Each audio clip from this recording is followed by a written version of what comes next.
I'm here with Richard Dickmann from Baird. Richard, do you want to explain what your role is with Baird? Yeah, sure. I'm Head of Public and Government Affairs, but I've had quite a long exposure in commercial and innovation functions, so I think that's why they got me here, to give a little bit of that background.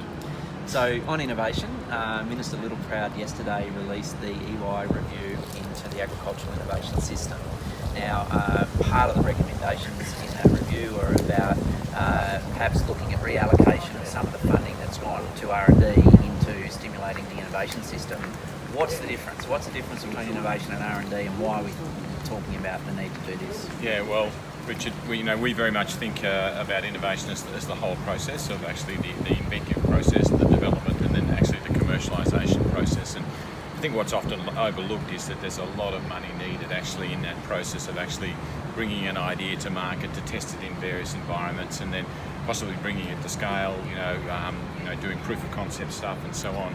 So I think, I'm really quite interested in the proposal in the review, that there is money, contestable money made available for that, if you like, second step of the innovation process. Okay, so do you think that will help to address some of the criticism that Australia globally for some time has been relatively poor at converting the R&D outputs into innovation outcomes? Yeah, I think it's a good idea. I mean, how it actually works, that's another, how we'll have to see for a variety of reasons. But I mean, I also work across the medical space, and of course they've got in the medical space they've got the MRFF, which is the Medical Research Futures Fund, which somehow or another they found $20 billion, dollars miraculously to underpin that and support that actual process of encouraging local industries to bring their ideas to market. So it's not exactly the same, but it is a recognition that there needs to be support for this rather isolated country to bring their ideas to market. So I guess that's an interesting point, because this morning there was a session talking about how we get to this NFF 2030 target of 100 billion, and a few times in that session the need for capital came up in that. And so if we had different mechanisms, these perhaps easier to access mechanisms to bring capital into innovation as well, is it just a matter of building it and they will come?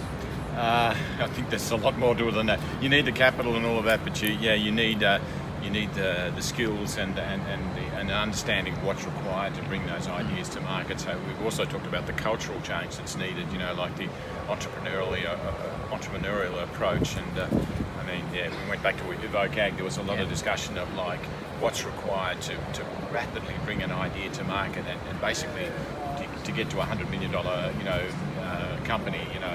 That's how the venture capitalists think of it.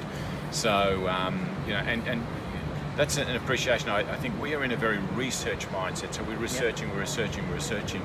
In the commercial world, you rapidly need to bring ideas to market, because you're in a competitive environment. You've got other companies that are going to come and steal your idea one way or another and bring it to market. So we need to have ways to put money in to rapidly bring things to market and deliver them to growers.